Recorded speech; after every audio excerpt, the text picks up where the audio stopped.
Well, we got more fun news on the Sprinter. And by fun, I mean it sucks. The first thing was I hopped in the Sprinter to take it for a drive and go pick up some building materials today. It was going to be kind of the first outing in the Sprinter. And opened up the van. So the first exciting thing I found was a puddle here on our floor. And I was like, well, where could that be coming from? And it's coming from the windshield that the guys installed. So I gave them a call and they're coming back on Thursday to fix that. So that's fun. So then I started the van up and moved it out of its parking spot here and noticed we have a light on in the dash. So I looked it up. It is the water and fuel light. And I'm thinking, well, maybe this isn't that big a deal. Maybe it will be something that's, you know, goes away on its own, and look it up and instantly everything's saying, nope, you need to stop driving the vehicle now. So did not get to drive the vehicle today. So while I drained the fuel out of here, and this is the fuel filter, and it's got a plug on the side there, and somehow while doing it I broke the fuel filter housing, so I got to take the whole fuel filter off now. The good thing is I don't think we have water in the fuel. It didn't look like it. So if you unscrew the drain plug all the way, there's a little insert in there that'll just fall right in there, and then you can't screw the drain plug back in. So I had to pull the whole filter out, line it back up, and now we'll see if this works. Here's my fuel. I think it's fine. Pictures that I've seen of fuel with water in it look a lot worse than this. This stuff looks pretty dang good. Just out here working on the Sprinter this morning a little bit. Pulled the air box out of here.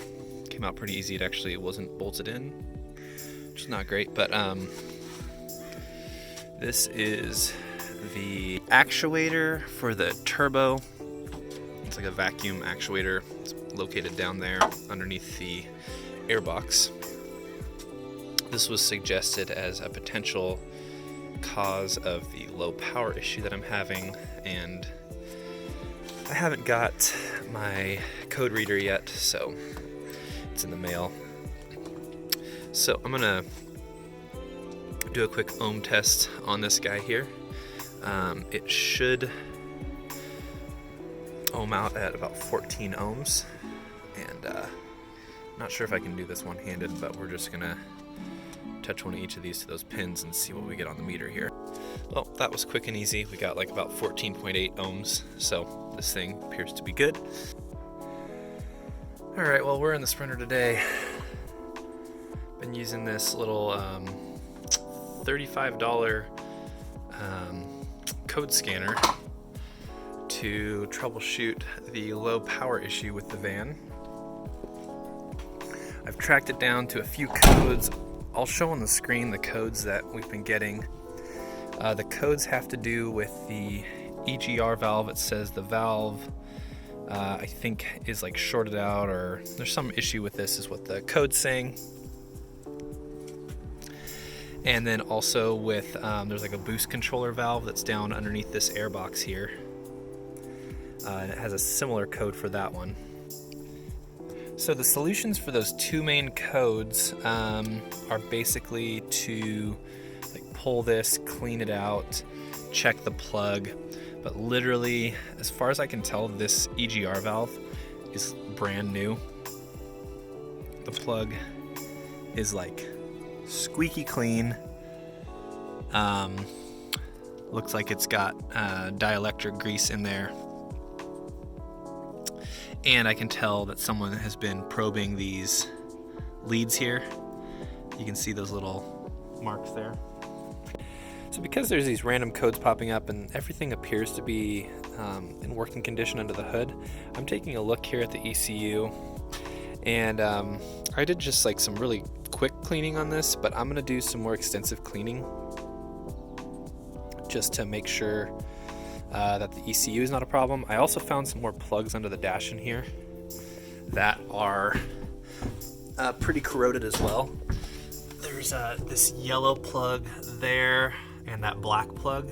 I pulled the black plug apart and it's pretty corroded. That one probably is as well. So we're gonna take those apart, clean them up really well, and hopefully that solves the issue.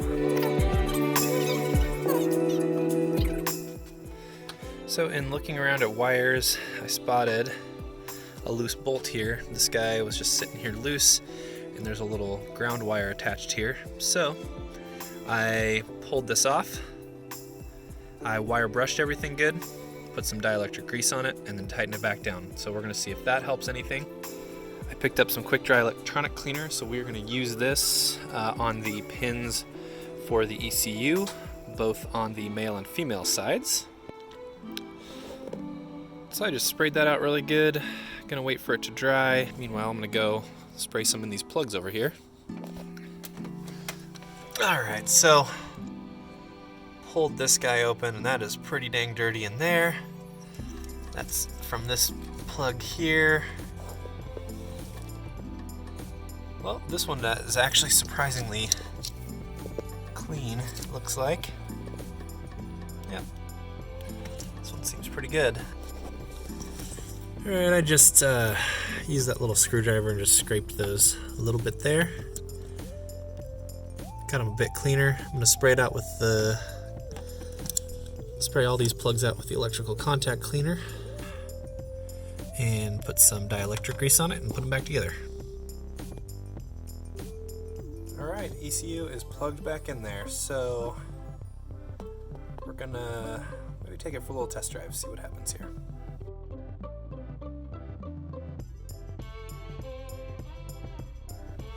So we are troubleshooting this MAF sensor code, and tested the voltages right at the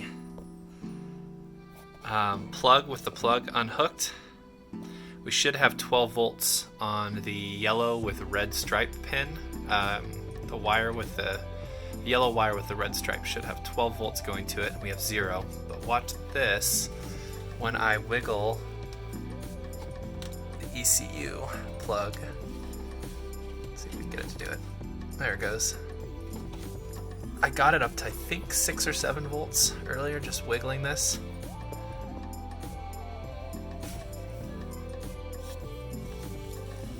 Alright, so we're gonna start by just removing all these. Alright, so since I coated these in dielectric grease, I'm gonna start by seeing if I can clean that off with this electronic cleaner. Hoping that this will kind of clean all that out. So, because I suspect a dirty pin, I bought this terminal pin cleaning kit. It's pretty cool. It was expensive. It was like 80 bucks on Amazon, but it comes with all these tiny files of all different sizes. They're these circular files, and so we'll just need to find the right one that's going to fit into that terminal. Let's see if we can find out which tool we need. This one looks pretty close. Maybe we'll try this one first. Alright, so this one's too big. Not a good sign because that's my second to the smallest. Okay, here's hoping this is it, because the smallest one I've got.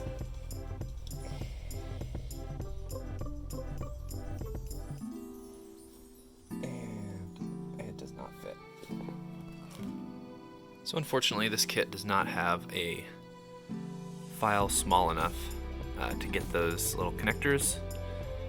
I tried fitting it in there a few different times and it does not work. Measured the pin and it is 0.024, 0.025 inches. The smallest this has is 0.030 inches. So even that tiny little amount is too much. So I think what I'm going to do instead is I'm going to use another method that I found of soaking all the little connectors in a mixture of vinegar and salt, and then neutralizing with baking soda and water. So we're going to give that a try in a little while. Hopefully that works. I have a little plastic tub here with salt and vinegar in it. Here's our plugs up here. So I'm gonna remove all the wires from the plug and just dip them in there for a period of time, and hopefully that'll clean them up. This first one has vinegar and salt. Second one has baking soda and water, and this stuff over here, the vinegar and salt, is going to dissolve the corrosion. The baking soda and water is going to neutralize the acid that is in the vinegar.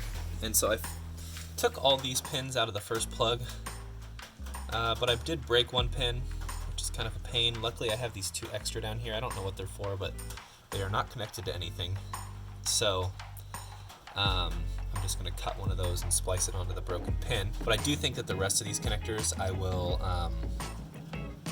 just dip the whole thing in instead of trying to disassemble the connector, because it's kind of a big pain in the butt to remove all the pins. Alright, so we're now soaking this black plug here. I first sprayed it off with my electronics cleaner, and now we're soaking it in the vinegar and water. Gonna do this for about 2 minutes. Hopefully this will dissolve any corrosion. Yeah, I'm just gonna go through and do this for all the wiring loom here. Well, I just got the ECU reinstalled in there, started it up, and scanned for codes, and it still had all the codes that it had stored, but then I just reset all of them. And so far, I don't think the codes have come back, so I am gonna see if I can take this for a little test drive and see what happens, see if those codes come back. Alright, well, I got back from taking the van for a test drive after resetting all the codes, and the good news is that the code for the MAF sensor that I was testing the other day and could see that the voltages would fluctuate on the multimeter when I wiggled the connectors here under the dash, that code's gone, so that's really encouraging. None of the other codes went away, and that's kind of frustrating because I was really hoping that a lot of these electrical codes would just disappear if I got those connectors really clean. So my next step is going to be to continue working on the remaining codes, which there's still quite a few, but really only 2 significant ones, I think, on the engine ECU. So I'm going to start working on the EGR code and then on the boost controller code. The boost controller is probably the more important of the 2, although I think both of them can lead to a low power output from the engine. And I'm probably going to have to get a bit more in depth, maybe start tracing some wires specifically. Alright, it's another day, and I have pulled up all the workups for the codes in the ECU. And we're just going to work through these today and see if we can get to the bottom of it. But it basically says here to reset the codes, drive the vehicle, and see if the codes come back. Yes, they did come back. So the next one is we're supposed to check for similar codes related to open or shorted circuits, and yes, we have one other code that is like that. And then the next step is to turn the ignition off, disconnect the ECM harness connectors,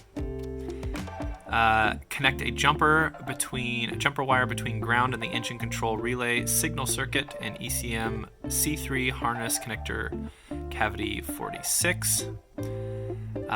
Turn the ignition on using a 12-volt test light connected to ground. Check the fused engine control relay output circuits at the ECM C1 harness connector cavities 1, 7, 8.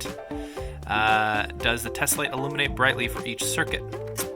Alright, so here we go. I have pulled up the plug. This is the pinout for the plug. I just kind of last night marked a few of these.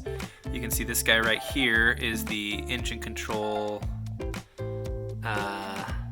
relay signal, which I believe is the one we're supposed to ground. And so I numbered these two because they didn't have the numbers built in, but that's pin 1 up here, and you go 2, 3, 4, 5, 6, 7, 8, 9, 10, 11, 12, 13. And then this one starts on 14, goes to 26, 27 to 39, and then 40, 41, 42, 43, 44, 45, 46. And we've got the engine control relay signal. And I believe on here as well, it'll list the wire color, so we can confirm that in number 46, engine control relay signal, and it's going to be yellow and black. There is our connector there. All right, and we're looking for the one that has 13 per row. So this is our C3 connector here. Then we're looking for number 46, which should be down here. So I just slid the little connector out of the bigger connector. So let's look at this, and we will count. So we got 40, 41, 40, 41, 42, 43, 44, 45, 46. That one right there. And that's this guy right here, which is yellow with a black stripe, actually. So we're gonna ground that guy. All right, so I just grounded our relay there. So I just run a little pin into there and grounded it to that bolt up there. And as I was doing that, I could hear a relay clicking under here. So now we are going to test those other connectors that we're supposed to test. All right, it took a little figuring out around here because the numbering on this is kind of weird, and I don't think accurate.